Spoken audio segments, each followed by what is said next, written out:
இன்னைக்கு மசாலா பொங்கல் எப்படி செய்யறதுன்னு பார்க்க போறோம். என்னோட கேமராமேன் ஏதோ பொய் சொல்றாளோ அப்படின்னு சந்தேகமா என்ன பாக்குறாரு. என் மனசுல உள்ள பாரமே குறைஞ்சிருச்சு. இது கூட தக்காளி கடையில் உரலை எடுத்து உள்ளங்கையில் வைக்கவும் பின்பு உலக்கையால் குத்தவும். அதை நல்லா கடைஞ்சிக்கலாம். செய்யறதையும் செஞ்சு விட்டு குடிக்கிறத பாரு.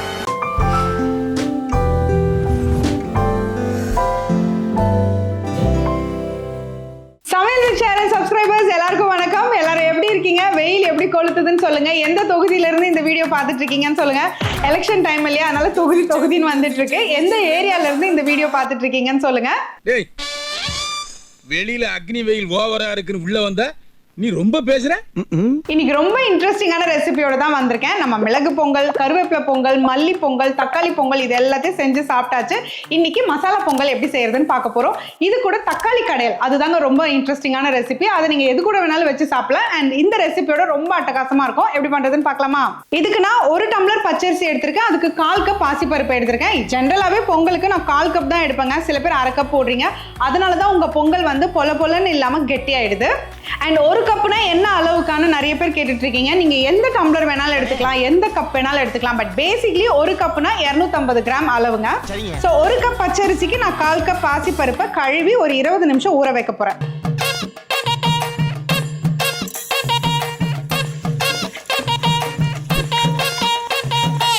ஸோ இதை செய்யறதுக்கு நான் ப்ரெஷர் குக்கர் எடுத்திருக்கேன். இதுக்கு எண்ணெய், நெய், எப்பவுமே பொங்கலுக்கு நீங்க எண்ணெய் நெய் ரெண்டுமே சேர்த்துக்கிட்டீங்கன்னா தான் உங்களுக்கு பொங்கல் நல்லா தலை பொல பொலன்னு இருக்கும்.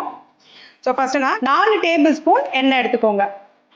ஸோ இது கூட 2 டேபிள் ஸ்பூன் இப்போ நெய் சேர்த்துக்கிறேன். நான் 2 டேபிள் ஸ்பூன் கடைசியாக சேர்த்துக்கலாம். நல்லா கிளாஸியாக நல்லா இருக்கும் பார்க்கறதுக்கு. இதுக்கு ஒரே ஒரு பட்டை, ஒரு கல்பாசி, ஒரு 3 சின்ன சின்ன துண்டு பட்டை சேர்க்கிறேன், 3 கிராம்பு, ஏலக்காய் நான் சேர்க்கல, உங்களுக்கு வேணும்னா சேர்த்துக்கோங்க. அது இல்லாம 1 டீஸ்பூன் சோம்பு, 1 டீஸ்பூன் சீரகம், 1 டேபிள் ஸ்பூன் மிளகு.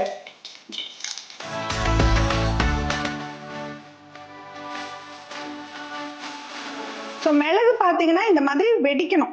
நம்ம அந்த எண்ணெயில இருந்து வெடிக்குது பார்த்தீங்களா, அப்படி இருக்கும்போது தான் நம்ம இஞ்சி சேர்க்கணும்.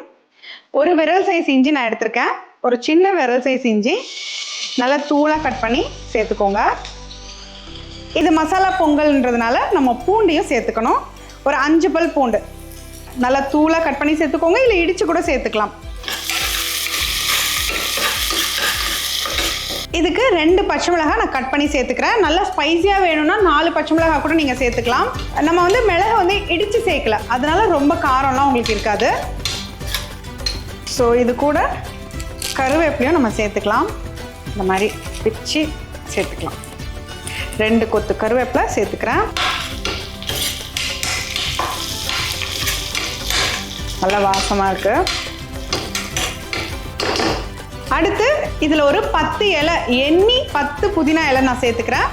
இது கூட தூளா கட் பண்ண கொத்தமல்லி ஒரு கைக்கு சேர்த்துக்கோங்க. இதுல 1/2 டீஸ்பூனுக்கு நான் பெருங்காயம் சேர்க்கிறேன். கட்டி பெருங்காயத்தை நான் பொடி பண்ணி வச்சிருக்கிறேன். நல்லா காய வச்சு நான் பொடி பண்ணி எப்பவுமே எடுத்து வச்சுக்குவேன்.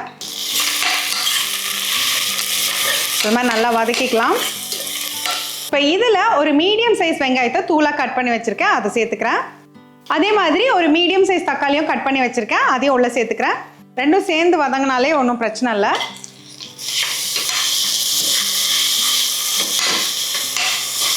இதுக்கு ஒரு 1/4 டீஸ்பூன் மஞ்சள் சேர்த்துக்கிறேன். அதே மாதிரி வெறும் மிளகாய் தூள் ஒரு 1/2 டீஸ்பூன் சேர்த்துக்கிறேன். உங்களுக்கு வேண்டாம்னா நீங்கள் பச்சை மிளகாய் காரத்திலே போதும்னா நீங்கள் அப்படியே நிறுத்திக்கலாம். நான் கொஞ்சம் கலருக்காக ஒரு 1/2 டீஸ்பூன் வெறும் மிளகாய் தூள் சேர்த்துருக்கேன். கொஞ்சம் சுருக்குன்னு காரம் இருக்கும். இப்போ அதையும் நல்லா வதக்கிக்கலாம். தக்காளி, வெங்காயம் இதெல்லாம் நல்லா வதங்கிருச்சு. இப்போ இதில் நம்ம தண்ணி சேர்த்துக்கலாம். 1 டம்ளரோ 1 கப்போ எது எடுத்துக்கிறீங்களோ அதுலேருந்து ஒரு 4.5 கப் தண்ணி ஊற்றுனீங்கன்னா கரெக்டாக இருக்கும். 1 கப்புக்கு 4.5 கப் தண்ணி ஊற்றுங்க.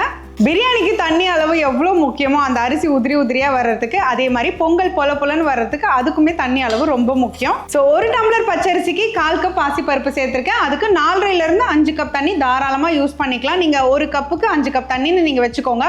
அட்லீஸ்ட் ஒரு 3 ஹவர்ஸ்க்கு அப்படியே பொல பொல பொலன்னு நல்லா இருக்கும் ஹாட் கேஸில் வச்சுக்கிட்டிங்கன்னா. ஸோ நான் தண்ணி ஆல்ரெடி அளந்து வச்சுருக்கேன், அதை ஊற்றிக்கிறேன்.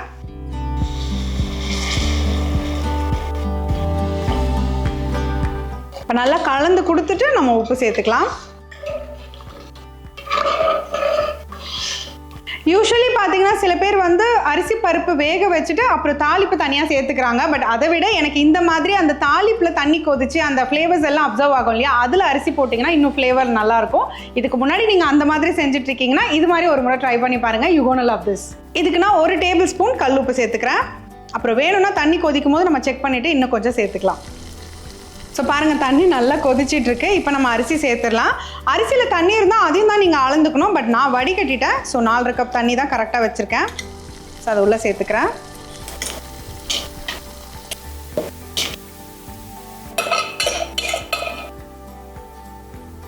இதை நல்லா ஒரு முறை இப்படி கலந்துட்டு க்ளோஸ் பண்ணிடலாம். உப்பு நான் செக் பண்ணிட்டேன், எனக்கு பர்ஃபெக்டாக இருக்குது. உங்களுக்கு வேணும்னா செக் பண்ணிவிட்டு சேர்த்துக்கோங்க. தண்ணி கொதித்த பிறகு எப்போவுமே ஒரு முறை உப்பு செக் பண்ணிக்கணும்.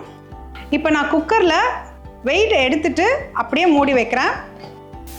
நம்மளுக்கு இதிலேருந்து ரிலீஸ் ஆகும் பார்த்தீங்களா ஆவி, அப்போ நம்ம வெயிட் போட்டுக்கலாம். அப்போ கரெக்டாக இருக்கும். ஸோ நல்லா புகை வர ஆரம்பிச்சிருச்சு. இப்போ நான் க்ளோஸ் பண்ணிடுறேன். கரெக்டாக 2 விசில் வந்ததும் நம்ம சிம்மில் ஒரு 5 நிமிஷம் வச்சு ஆஃப் பண்ணிவிட்டு 5 நிமிஷம் ரெஸ்ட் கொடுத்துட்டு ஓப்பன் பண்ண போகிறோம்.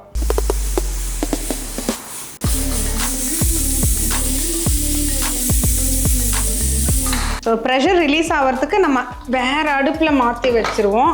இப்போ ஒரு பேனில் நான் முந்திரி பருப்பு வறுத்துக்க போகிறேன். ஸோ இதில் 2 டேபிள் ஸ்பூன் நெய் சேர்த்துக்கோங்க. இது கூட தாளிக்கும் போது முந்திரி பருப்பு நம்ம வந்து நெய்யில் வறுத்துக்கும் போது 3 காஞ்ச மிளகாயும் வறுத்துக்கோங்க. அருமையான ஃப்ளேவர் இருக்கும். நெய் சேர்க்குறேன், எண்ணெய் சேர்க்குறேன் சொல்லிகிட்டே இருக்கீங்க. நான் நல்ல எண்ணெய் நெய்யெல்லாம் சேர்த்து சாப்பிடுவேன். நல்லா வாக்கிங் போவேன். 10,000 to 12,000 ஸ்டெப்ஸ் நடப்பேன். நீங்களும் அந்த மாதிரி பண்ணிங்கன்னா ஏன் பிரச்சனை வரப்போகுது? என்னோட கேமராமேன் ஏதோ பொய் சொல்கிறாளோ அப்படின்னு சந்தேகமாக என்ன பார்க்குறேன். என் மனசுல உள்ள பாரமே குறைஞ்சிருச்சு. ஸோ முந்திரி பருப்பு கலர் மாறிடுச்சு. இதில் நான் காஞ்ச மிளகாய் சேர்த்துக்கிறேன். ஸோ ப்ரெஷர் ரிலீஸ் ஆகிடுச்சு. இப்போ ஓப்பன் பண்ணலாம்.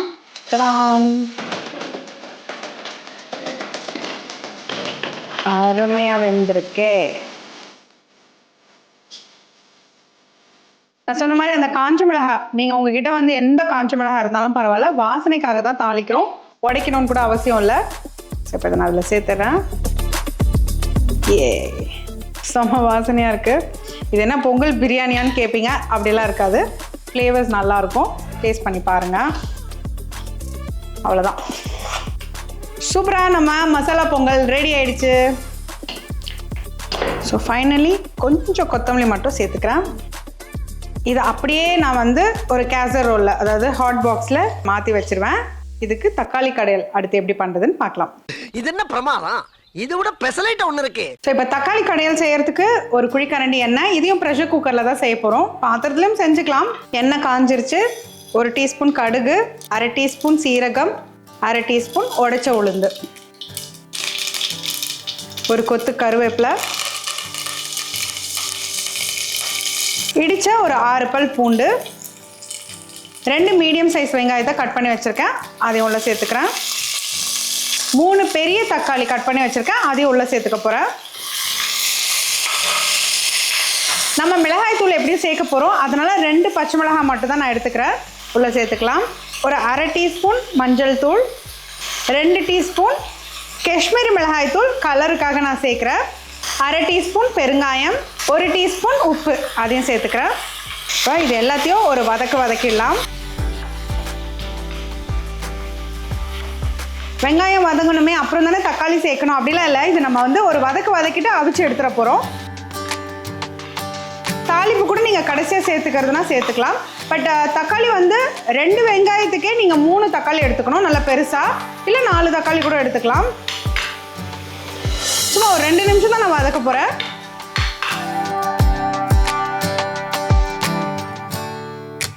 ஸோ ஒரு 2 நிமிஷம் வதங்கிருச்சு. அது கூட இந்த மிளகாய் தூள் சேர்க்குறோம் இல்லையா, அதுக்காக தான் நான் வதக்கினேன், அந்த மிளகாய் வெடி போகிறதுக்காக. இதுக்கு ஒரு டம்ளர் தண்ணி மட்டும் சேர்த்தா போதும். கலந்துட்டு ஒரு 2லேருந்து 3 விசிலுக்கு வேக வச்சுக்கலாம். நீங்கள் மிளகாய் தூளுக்கு பதிலாக சாம்பார் தூள் கூட போட்டுக்கலாம், கொஞ்சம் கன்சிஸ்டன்சியும் நல்லா கிடைக்கும். ஸோ இதை மூடிடுறேன்.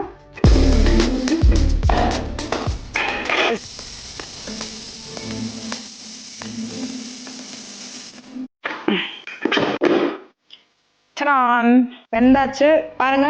ஒரே ஒரு டம்ளர் தண்ணி ஊற்றணும். ஸோ சட்டியை நல்லா கழுவிக்கோங்க. தக்காளி வெங்காயம் இல்லையா, ஸோ நல்லா மசிஞ்சிரும், அதனால நான் தண்ணியோட சேர்த்துக்கிறேன். உரலை எடுத்து உள்ளங்கையில் வைக்கவும். வச்சாச்சு வச்சாச்சு. பின்பு உலக்கையால் குத்தவும். ஸோ அதை நல்லா கடைஞ்சிக்கலாம். தண்ணி எவ்வளோ வேணாலும் ஊற்றி டைல்யூட் பண்ணிக்கலாம். வாவ், நல்லா கம கம கமன்னு வாசனையாக இருக்குது. இதுக்கு வந்து ஒரு 1/2 டீஸ்பூன் கல் உப்பு மட்டும் சேர்த்துக்கிறேன். ஏன்னா தண்ணி சேர்த்தா குறைஞ்சிரும் உங்களுக்கு உப்பு. இதில் நான் வந்து கொஞ்சமாக தண்ணி ஊற்றிக்கிறேன். நல்லா கை நிறைய கொத்தமல்லி பாருங்க, அவ்வளோ அழகாக ரெடி ஆகிடுச்சுங்க. In just 10 minutes. நீங்கள் காயெல்லாம் கட் பண்ணிட்டீங்கன்னா 10 நிமிஷம் தான் தக்காளி கடையல், கத்திரிக்காய் கடையல் எல்லாமே ரொம்ப ஈஸி தான். கத்திரிக்காய் கடையல் ரெசிபி வேணுன்றவங்க கமெண்ட்ஸில் சொல்லுங்கள். ஸோ இந்த கத்திரிக்காய் கடையல் நீங்கள் பார்த்தீங்கன்னா இட்லி, தோசை, சப்பாத்தி இது எல்லாத்துக்குமே செம்மையாக இருக்கும். ட்ரை பண்ணி பாருங்கள். இப்போ நம்ம பிளேட்டிங் பண்ணிடலாம். செய்யறதையும் செஞ்சு விட்டு குடிக்கிறத பாரு. இந்த சட்டிக்கு 10 வயசுங்க. எங்க பாட்டம் போட்ட காலத்துல இருந்து பாதுகாப்பா வச்சுட்டு இருந்ததை உடைச்சிட்டீங்களா? இனிமேல் எவனாலையும் வாங்க முடியுமாடா இது? ஆமா ஆமா, இனிமே இதை யாரும் வாங்க மாட்டாங்க. ஸோ கம கமன்னு நம்ம பொங்கல் செம்மையா இருக்கு.